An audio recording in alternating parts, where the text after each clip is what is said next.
আজকের এই ভিডিওটা অতি গুরুত্বপূর্ণ। দেখা মাত্র প্রত্যেকটা বাংলাদেশী নাগরিক এটা ভিডিওটা শেয়ার করে দিবেন, কারণ আমি যে তথ্যগুলো দিচ্ছি। নমস্কার, ক্যালকাটা ডায়ালগস থেকে মনোজ দাসের প্রীতি ও শুভেচ্ছা নিন। আজ যে বিষয়টি নিয়ে আলোচনা করব সেটা গত কয়েকদিন ধরেই আমরা এখানে বলছি। সেটা হচ্ছে ভারত বাংলাদেশের বিরুদ্ধে, ইউনূসের বিরুদ্ধে, বাংলাদেশের বিরুদ্ধে নয়, কথাটা হচ্ছে ইউনূসের বিরুদ্ধে কি ব্যবস্থা নিতে পারে। আমরা বারবার বলেছি যে বাংলাদেশ যে প্রচণ্ড ভারত বিরোধিতা শুরু করেছে, এমনকি যে কয়েকদিন আগে ভারতের যে চিরাচরিত শত্রু পাকিস্তান, সেই পাকিস্তানকে নিয়ে এসে বাংলাদেশে তাদেরকে প্রতিস্থাপন করে যে ভারতের বিরুদ্ধে যেসব ষড়যন্ত্রগুলো করছে তার একটা যোগ্য জবাব ভারত নিশ্চয়ই দেবে। কিন্তু সেই জবাবটা কি হবে সেটা নিয়ে অনেক রকম কথা অনেকেই বলছেন, অনেক রকম সম্ভাবনার কথা। আমি যেটা বলেছি সেটা হচ্ছে হাতে মারার আগে ভারত ভাতে মারবে বাংলাদেশকে, আর সেই ভাতে মারার যে ব্যবস্থা, সেই অ্যাকশানের নতুন একটা প্রস্তুত চালু করে দিল ভারত গতকাল শনিবার 17ই মে। কীরকম এই নতুন অ্যাকশানটি, সেইটা নিয়ে এখানে আলোচনা করব। আপনারা জানেন বাংলাদেশ থেকে রেডিমেড পোশাক রপ্তানি বাংলাদেশের হচ্ছে বড় শিল্প, এবং এই রপ্তানি যে শুধু মাত্র ওই যে আমেরিকাতে যাচ্ছে তা নয়, চীন নেয় না, কারণ চীনের নিজেদেরই বস্ত্র অন্য জায়গায় বিপণনের ব্যাপারটা রয়েছে, চীন কিছু নেয় না। ভারতের বস্ত্র মানে বাংলাদেশের যে পোশাক শিল্প, রেডিমেড পোশাক, সেই পোশাকের বড় ক্রেতা হচ্ছে আমেরিকা, ইউরোপের দেশগুলো, এবং সেই সঙ্গে কিছু পরিমাণে, বেশ কিছু পরিমাণে ভারত ও আমেরিকার, ভারতের বিভিন্ন মলে, বিভিন্ন দোকানে বাংলাদেশের যে রেডিমেড পোশাক সেগুলো কিন্তু কিনতে পাওয়া যায়, সেখানে বিক্রি হয়। বাংলাদেশ থেকে রেডিমেড পোশাক, প্লাস্টিক, কাঠের ফার্নিচার, কটন বা তুলোর তন্তু যেটাকে ফাইবার বলছে, রং, নরম পানীয়, বেকারি ও কনফেকশনারি, এই সব খাদ্যদ্রব্যগুলো বাংলাদেশ থেকে ভারতে আসে। বাংলাদেশের বহু জিনিস ভারতে এইগুলো বিক্রয় ভারত আমদানি করে এবং বাংলাদেশ সেগুলো ভারতে পাঠায়। এইসব খাদ্যদ্রব্য আর স্থল বন্দর দিয়ে ভারতে পাঠানো যাবে না। আপাতত এই বস্তুগুলিকে নিষেধাজ্ঞার আওতায় আনা হয়েছে, তবে সময়ের সঙ্গে সঙ্গে আরও যে বস্তু এর সাথে যুক্ত হবে না, যেমন আর একটা জিনিস হচ্ছে পাটের তৈরি জিনিস, সেগুলো যে এর মধ্যে যে আসবে না, এমনকি চামড়ার তৈরি জিনিস, সেগুলো যে আজ বাদে কাল আসবে না তা কিন্তু নয়। ভবিষ্যতে আরও বস্তু এই তালিকায় যোগ হতেই পারে। তো ভারতের ডিজিএফটি বা director general of foreign trade গতকাল শনিবার 17ই মে এক নির্দেশনামায় বলেছেন, একটা অর্ডার দিয়েছেন যে এই যে তালিকাভুক্ত বস্তুগুলি, যেগুলোর নাম আমি একটু আগে করলাম, এই বস্তুগুলি এখন থেকে ভারতে রপ্তানি করার জন্য ভারতের ল্যান্ড পোর্ট বা স্থল বন্দর দিয়ে এগুলো পাঠানো যাবে না। এগুলো পাঠাতে গেলে কিভাবে পাঠাতে হবে?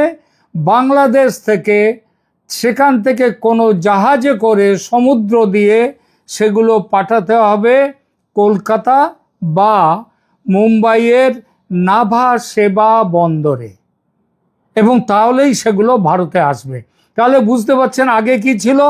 ধরে যাক, খুব সহজ একটা উদাহরণ দিই, যে বাংলাদেশ থেকে এই জিনিসগুলো আগে আসতো কোথায়? যে বন্দরগুলো, সব থেকে বড় যে স্থল বন্দর ছিল পেট্রাপোল, সেই পেট্রাপোল দিয়ে চলে আসতো, সহজে চলে আসতো, এক ট্রাক মাল সেখানে নিয়ে আসবে। জাহাজে করে আনতে গেলে জাহাজ, পণ্যবাহী জাহাজ হতে হবে, জাহাজ ভরতে হবে, সেই ভরবার জন্যে আবার যতটা জিনিস দরকার ততটা জিনিস সেখানে জমা করতে হবে, তারপরে সেটা ভারতের উদ্দেশ্যে আসবে।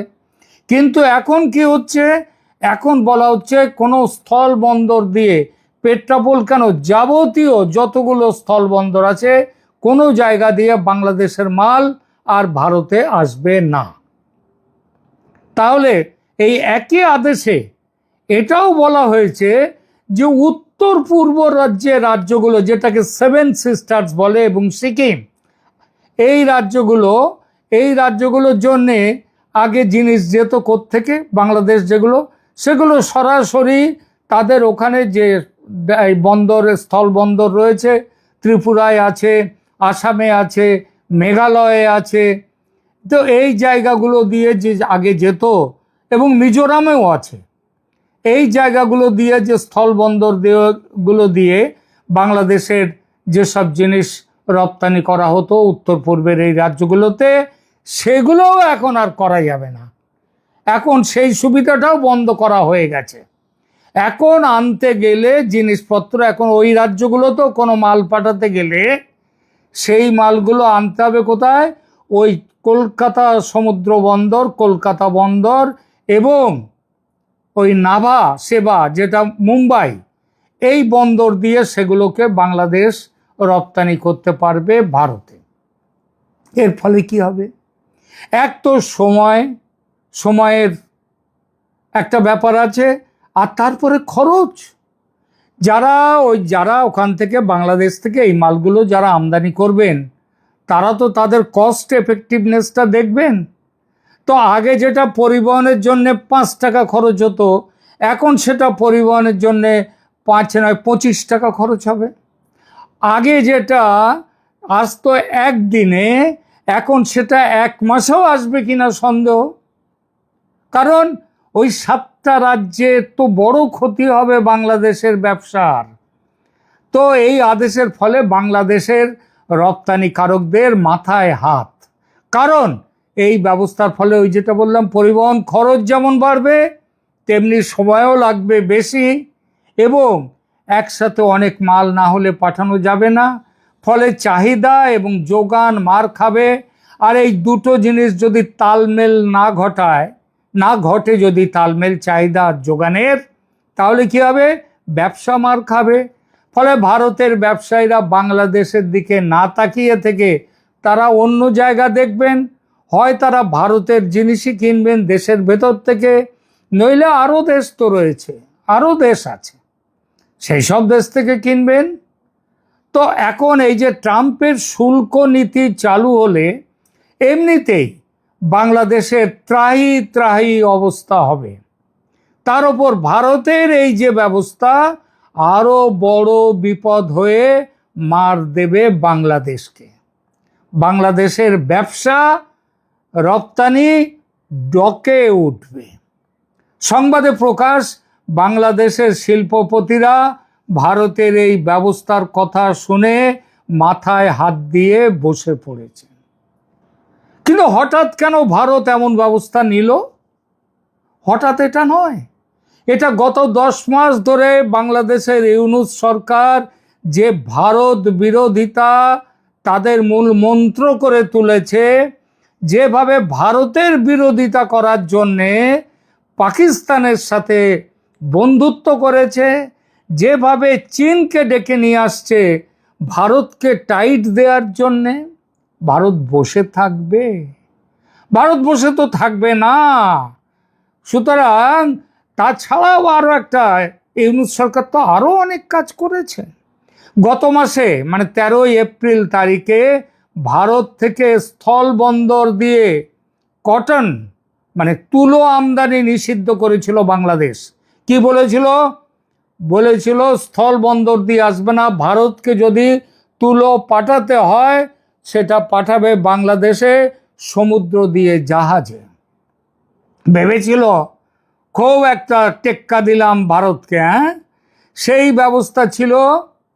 সেই ব্যবস্থাটা কেন নিয়েছিল তখন? কারণ ওরা যে ভারত যে ট্রান্সশিপমেন্ট ফ্যাসিলিটি বাংলাদেশের জন্য বন্ধ করে দিয়েছিল, মানে বাংলাদেশ মাল পাঠাবে বিদেশের কোনো দেশে, অন্য দেশে, সেটা ভারতের বন্দর দিয়ে, সেই জিনিসটা বন্ধ করে দিয়েছিল, এটাকে বলে ট্রান্সশিপমেন্ট ফ্যাসিলিটি। ভারত এটা বন্ধ করে দিয়েছিল। তার পাল্টা হিসেবে কটন রপ্তানির ক্ষেত্রে ভারতকে, মানে কটন আমদানির ক্ষেত্রে বাংলাদেশ এটা করেছিল, এবং তার জন্যে বাংলাদেশেরই ক্ষতি হয়েছে। তারা চীন থেকে কটন আনতে গিয়েছিল, চীনের কটন তাদের যে মালের যে কি বলবো গুণগত দিক দিয়ে তা ভারতের থেকে অনেক ইনফেরিয়ার কোয়ালিটির জিনিস। সুতরাং তারা তখন তো বন্ধ করেছিল, ইউনুস ভাব দেখেছিল চোখে চোখ রেখে কথা বলবো, হ্যাঁ আমরাও সমান সমান। আরে বাবা, হাতি আর পিঁপড়ে কখনো সমান হয় না, কিংবা হাতি আর ব্যাঙ কখনো সমান হয় না, এটা মাথায় রাখেনি। ভেবেছিল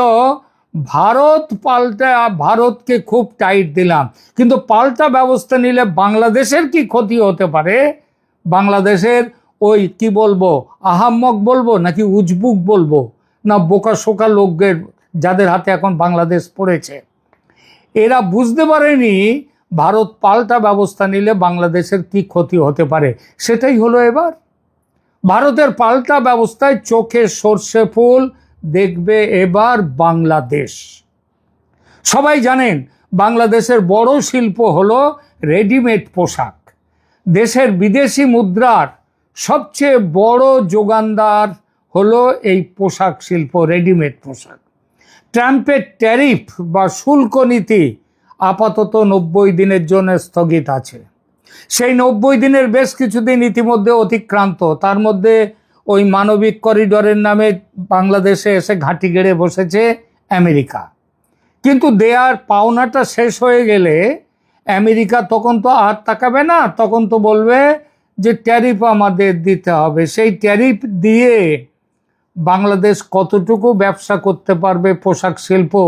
ইতিমধ্যেই আমেরিকার এবং পশ্চিমী দুনিয়ার ওরা শুরুর দিকে বলেছিল দাম কমাও, এই ট্যারিফ বাড়ার ফলে যে দাম বাড়ছে এটার কিছুটা অর্ধেক বাংলাদেশকে নিতে হবে, এসব কথা উঠেছিল। তো সে কথাগুলো এখন আপাতত চাপা আছে, কিন্তু একদিন তো উঠবেই। এই মুহূর্তে মিয়ানমারে মানবিক করিডোর পেতে ইউনুস সরকারের সঙ্গে সুসম্পর্ক রেখে চলছে বটে আমেরিকা, কিন্তু রেসিপ্রোকাল ট্যারিফ চালু হলে এবং ট্রান্সশিপমেন্ট ব্যবস্থা বন্ধ হওয়ার ফলে আমেরিকায় রপ্তানি কমতে বাধ্য বাংলাদেশের। ভারতে রপ্তানি ছিল বড় আশ্রয়। ভারত বাংলাদেশ থেকে ভারতে কিন্তু পোশাক কিনতো। আমি যতদূর জানি যেগুলো নিটিং ছাড়া অর্থাৎ সেলাই করা ছাড়া পোশাক ভারত কিন্তু স্যুট, এগুলো কিন্তু বাংলাদেশ থেকে ভারত। এবার তাতে কোপ পড়ল। দিল্লির যে এই সম্পর্কিত সূত্র জানাচ্ছে এত বড় নিষেধাজ্ঞা এই মুহূর্তে দেয়ার ব্যাপারে সিদ্ধান্ত নিতে পারছিল না ভারত। কিন্তু ইউনুসের বোকামি, না বোকামি বলবো না, বলবো বাঁদরামি, ইউনুসের বাঁদরামি ভারতকে সিদ্ধান্ত নিতে সাহায্য করলো। কি ছিল ইউনুসের বাঁদরামি? আবার সেই ঘুরে ঘুরে চলে আসে সেভেন সিস্টার্স। সেভেন সিস্টার্স নিয়ে ওই ইউনুসের মধ্যে একটা অদ্ভুত পাগলামি আছে। গত বছর 5 আগস্ট শেখ হাসিনার পতন হলে যখন সরকার গঠনের ডাক গেল ইউনুসের কাছে, তখন সেই প্যারিসে বসেই তিনি ঘোষণা করেছিলেন ভারত যদি আমাদের পেছনে লাগে তাহলে আমরাও সেভেন সিস্টার্সকে অশান্ত করব। ক্ষমতায় বসার আগেই এত বড় চ্যালেঞ্জ। হ্যাঁ, আরে বাবা, এটা কোনো রাজনীতিকের কথা নয়, এটা রাজনীতিক নয়, এটা মাথা খারাপের কথা। সেই শুরু, তারপর থেকে বারে বারে চিকেন নেক কেটে সেভেন সিস্টার্সকে আলাদা করার কথা বলে এসেছেন এই ইউনুস মিয়া। চীনে গিয়ে বলেছেন এই এক কথা, তা নিয়ে খুব জলঘোলা হয়। ব্যাংকক বৈঠকে মোদি ভালো পরামর্শ দিয়েছিলেন ইউনুসকে, যখন যা তা মনে আসবে তাই বলবেন না, ভেবেচিন্তে কথা বলা প্র্যাকটিস করুন। কান দেননি ইউনুস। 2 দিন আগে বলেছেন নেপাল, ভুটান, সেভেন সিস্টার্স ও বাংলাদেশ মিলে একটা অবাধ বাণিজ্য এলাকা গড়ে তোলা হবে। সেই তার সপক্ষে ওকালতি করেছেন। নেপাল, ভুটান, বাংলাদেশ এরা এক একটা রাষ্ট্র, আলাদা রাষ্ট্র, কিন্তু সেভেন সিস্টার্স কি আলাদা রাষ্ট্র? সেভেন সিস্টার যদি আলাদা রাষ্ট্র তো নয়, সে তো ভারতের একটা অংশ। তার তো বলা, যদি তিনি ঠিক আছে এটা একটা কথা তিনি বলতে পারতেন, কিন্তু তিনি তো বলতে পারতেন যে ভারত, এই নেপাল, ভুটান, বাংলাদেশ এবং ভারত, বিশেষ করে ভারতের সেভেন সিস্টার্স এই অংশটা নিয়ে যদি একটা অবাধ বাণিজ্য কেন্দ্র অঞ্চল গড়ে তোলা যায়, সেটা সবার পক্ষেই ভালো। তা তো তিনি বললেন না। তিনি প্রত্যেকটা আলাদা রাষ্ট্রের সঙ্গে তিনি সেভেন সিস্টার্সের নাম একই বন্ধনীতে জুড়ে দিলেন। সেভেন সিস্টার্স কি আলাদা রাষ্ট্র? আলাদা রাষ্ট্র তো সেভেন সিস্টার্স নয়। তাহলে তাহলে এটা বললেন কেন? কারণ ওই পাগলামি সেভেন সিস্টার্স নিয়ে তার মনের মধ্যে একটা প্যাঁচ আছে। সেই প্যাঁচটা এবার আর ভারত ব্যবস্থা নিতে দেরি করেনি, সঙ্গে সঙ্গেই চাবুক মেরেছে। অবাধ্য ছেলে মেয়েরা, ছেলে যখন স্কুলে পড়ে, না পারলে কোনো কিছু অবাধ্য করলে, বাঁদরামি করলে, শয়তানি করলে, যেমন চাবুকে খেয়ে তাকে চাবুক দিয়ে তাকে ঠান্ডা করতে হতো, তেমন ইউনূসের আর একটা চাবুক পড়লো। চাবুক, এই চাবুক এবার কত কাঁদবি কাঁদ, কত কাঁদবি কাঁদ। মনে রাখবেন, এটা শেষ চাবুক কিন্তু নয়, চাবুকের শুরু সবে।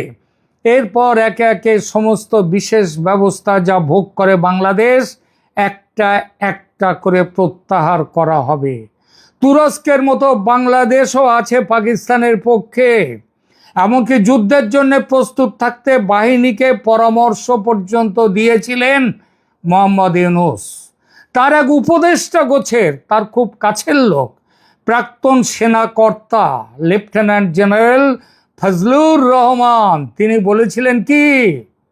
তিনি যুদ্ধের মধ্যেই বলেছিলেন, পাকিস্তানের সঙ্গে যুদ্ধ চলাকালীন চীনকে সঙ্গে নিয়ে বাংলাদেশের উচিত সেভেন সিস্টার্স দখল করে নেওয়া। কত বড় হিম্মত আর কত বড় গাড়ল হলে এইরকম কথা বলা যায়? গাড়ল, গাড়ল না হলে এই কথা কেউ বলে না। বাংলাদেশের সেনাকর্তারা কি এই গাড়ল শ্রেণীর অন্তর্ভুক্ত? এসব কথা কি ভুলতে পারে ভারত? গত কয়েকটা ভিডিওতে সমানে বলেছি আমি, পাকিস্তানের পর এবার বাংলাদেশের পালা। গত 10 মাসের সব বদমাইশির হিসাব এবার বুঝে নেবে ভারত। সেই বুঝে নেওয়ার পালা। একটা একটা একটা করে চাবুকের ঘা পড়ছে। কিভাবে, কেন পড়ছে? ওই যে বলেছিলাম, হাতে নয় ভাতে মারার প্ল্যান। যে দেশের মানুষ সকালে ঘুম থেকে ওঠা থেকে শুরু করে রাত্রে শুতে যাওয়া পর্যন্ত বাংলাদেশের মানুষ তারা ভারতের জিনিস ব্যবহার করে, তাদের শিক্ষা দেওয়াটা কিন্তু ভারতের জন্য খুব একটা কঠিন কোনো কাজ নয়। যা এরপর চাল বন্ধ হবে, চাল, ডাল, তেল, মশলা থেকে শুরু করে সমস্ত এক্সপোর্ট আস্তে আস্তে বন্ধ করে দেবে ভারত। 140 কোটির দেশ ভারত। ভারতে এইসব জিনিসের সব কিছুরই চাহিদা আছে, বিদেশেও ভারত পাঠাবে। যা, কোথায় যাবি? বাংলাদেশ কোথায় যাবি? বাংলাদেশ কোথায় যাবি বলবো না, বলবো যা ইউনূস, কোথায় যাবি যা। বাংলাদেশের মানুষ ভারতের শত্রু নয়। গত সেই 71-এর পর থেকে গত এই 55 বছর ধরে ভারত বুঝিয়ে দিয়েছে বাংলাদেশের স্থান ভারতের বুকের মধ্যে। বাংলাদেশের এই শাসকরা এবং বাংলাদেশের এক শ্রেণীর ওই রাজাকার মেন্টালিটির মানুষ, তারা ভারতের সমালোচনা করে। এবার সমালোচনা তাদের করবার আরও সুযোগ দেয়া হবে। করো সমালোচনা, কত সমালোচনা করতে পারবে করো।